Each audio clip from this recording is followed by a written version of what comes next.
While the entire world is focused on Venezuela and Mexico and Cuba and Colombia, Donald Trump just quietly put Canada in the hot seat. Why?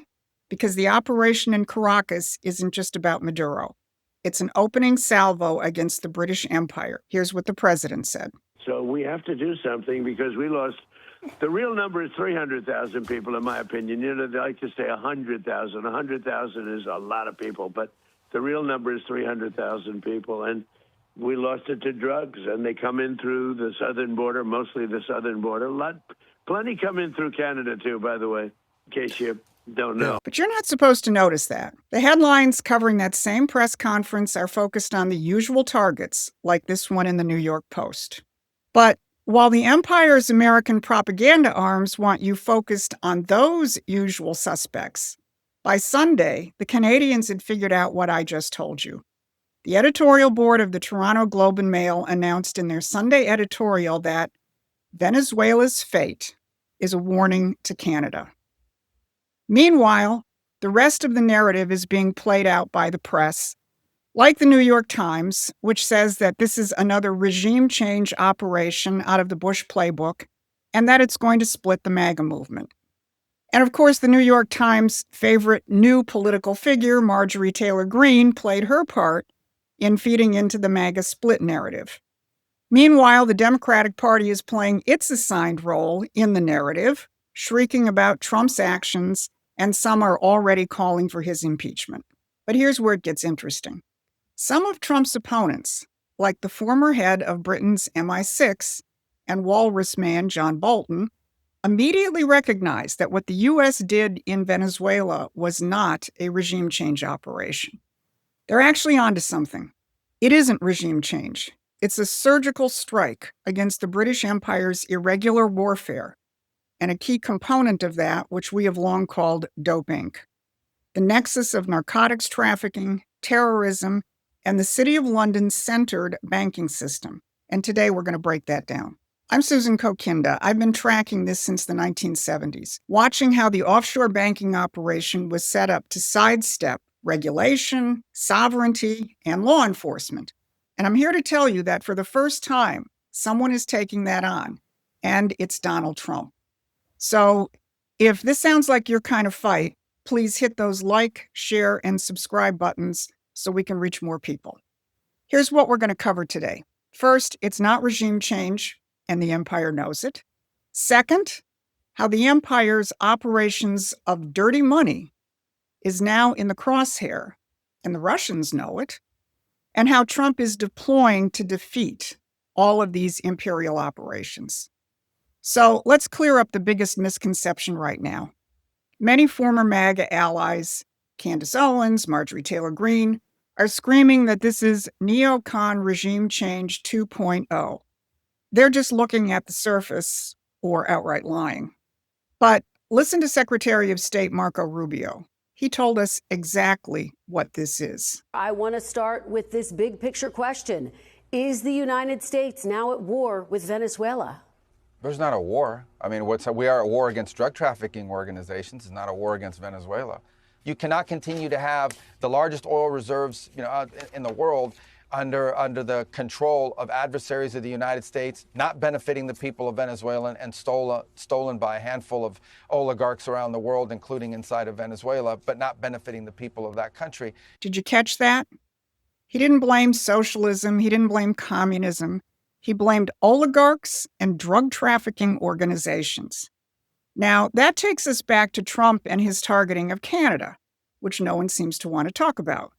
Because when you put the words oligarchs and drug trafficking organizations in the same context, you aren't just talking about the cartels in Mexico or Colombia. You're talking about key characteristics of the British Empire, which is the epitome of oligarchy. Or to put it another way, the rule of the few, which is what oligarchy means. And when it comes to drug trafficking organizations, the British Empire has been the most notorious entity in the world when it comes to making money off of drug trafficking, going back over 200 years, including the notorious Opium Wars of the 19th century. This has never stopped. It's just taken a new form. And that's the importance of Canada in this picture. It is run by the empire's favorite central banker, Mark Carney, and it is the major political outpost for the crown in North America, used for drug trafficking, as the president mentioned, illegal immigration, and terrorism.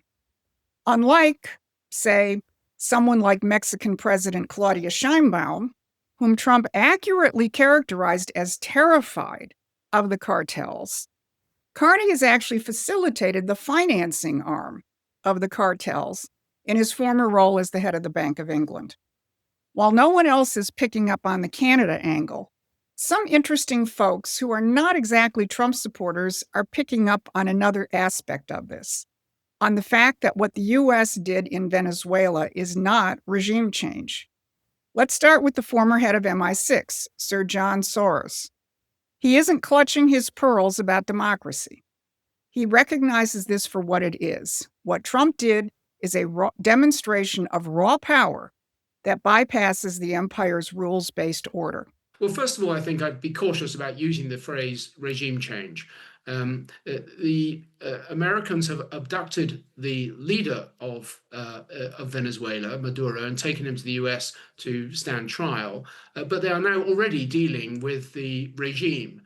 The army remains in power, the legal structures of the regime remain unchanged, and they're already talking to Delcy Rodriguez, the vice president who's been sworn in as the new president of Venezuela, and distance themselves from the opposition. So this isn't the sort of regime change of the sort that we saw in Iraq, and it's commensurate with the clear reluctance by Trump to put large-scale forces on the ground. Sir John admitted this operation is new territory. He noted that Washington is already dealing with Maduro's successors and that the structures of the country remain. He knows this isn't Iraq, it isn't Tony Blair's regime change. It's something else. And he's not alone. Here's John Bolton. But let's be clear, there's a big difference between getting Maduro and removing the regime. Right now, facts are scarce, that's for sure, but the regime is still in power. And Trump, inexplicably today at his news conference, took a shot at the Nobel Peace Prize winning leader of Venezuela's opposition, Mrs. Machado, said she didn't have the trust of the Venezuelan people. So I think there's a lot of lack of clarity, to say the least, in Trump's thinking on this. And it would be a hollow victory indeed if we snatched Maduro but left his regime in place. When MI6 and John Bolton are admitting that this is not standard regime change, and Trump's allies are confused, you know you're watching a higher level of warfare. And this is exactly why you need to be plugged into Promethean Action. While so-called MAGA influencers are screaming regime change, but the former head of MI6 is calmly explaining that this is something entirely different, who do you think actually understands what's happening? We've been tracking British imperial operations in irregular warfare for decades. We don't react, we don't chase headlines. We understand the enemy's playbook because we've studied it and fought it since the 1970s. So if you're tired of being confused by people who you think are on your side, subscribe to our free newsletter at Promethean Action. We'll help you see what Trump is actually doing so you can defend it and explain it to others. So head on over to Promethean Action and subscribe to our free newsletter. Now, here's what Trump is really going after. If this is a war on drug trafficking organizations and oligarchs, as Rubio says, then it is automatically a war on the global banking system, because you can't separate the two. The target isn't just jungle labs and drug boats. It's the City of London. Let's remember where Venezuela is. It borders the Caribbean. What else is in the Caribbean? The origin point for the infamous system of offshore banking established directly by the British. Back in 1960, the largest banking houses in London, working in partnership with the government and the Exchequer, established 14 completely secretive secrecy jurisdictions. These are the offshore banking centers that now hold between $50 and $75 trillion, with all 50 of the world's largest banks operating within them. These offshore centers exist outside the control of sovereign governments. They're secret, they're unregulated, and they facilitate illegal activity. What we once had, a legitimate regulated banking system, has been transformed into a criminal enterprise. And interestingly, the Russians have known this for years and have been more vociferous about it than any Western government. In a 2014 speech, Viktor Ivanov, then Russia's top drug enforcement official, laid it out clearly in a Moscow conference. He said, "This allows us to confidently assert that narco money is the foundation of the modern financial system. It is not surprising that during the first peak of the financial crisis of 2008-2009, Antonio Costa from the UN announced that the top banks in the world dumped in around $352 billion of narco dollars to use for interbank borrowing to address the critical shortage of liquidity." And he goes on to make clear that the global financial system needs drug money to survive. The very existence of the global financial bubble, he said, is based on precisely this opportunity for banks to attract liquid narco money. In fact, this garbage fertilizes the present economic system. Now, this is a good time to remember that Treasury Secretary Scott Bessent recently commented that 50% of his job involves issues of national security. Now think about it. Since we started targeting drug boats and lighting up the communications channels of the cartels and their financiers, I bet Treasury Secretary Bessent has been just as busy as Pete Hegseth. Now, Venezuela doesn't have to be a major producer of drugs.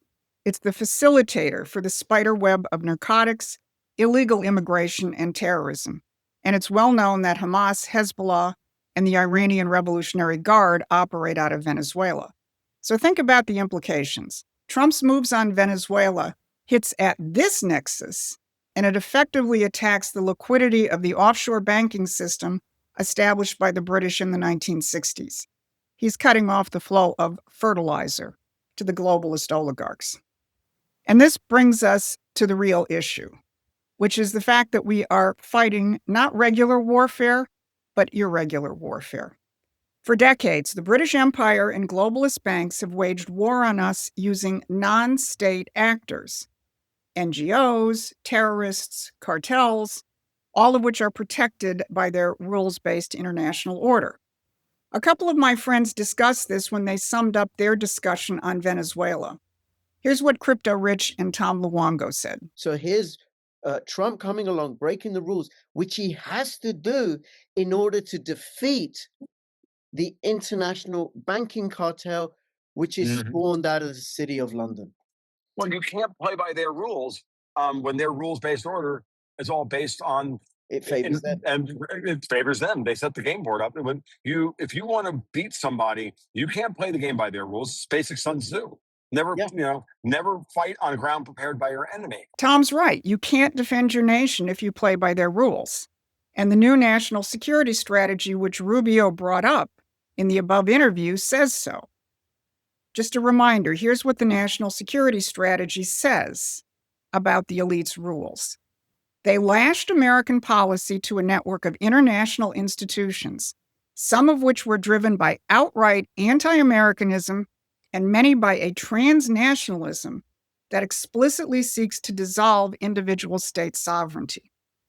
So, on behalf of all sovereign nations, Trump has taken the fight directly to those institutions, both the so-called legitimate ones like USAID, the NGOs, the nonprofits, the universities, and the illegitimate side, the cartels, the criminal empires, and their financiers. We're no longer playing by the rules of the rules-based order. And don't forget, it was Canada's Mark Carney who said that just a few months ago. The old world of steady expansion of rules-based liberalized trade and investment, that world is gone. This is what this administration is taking on in their whole of government approach. No, it isn't regime change. It's the recognition that this is irregular warfare. And for the first time in the entire post-war period, the United States is actually fighting back. So here's the bottom line.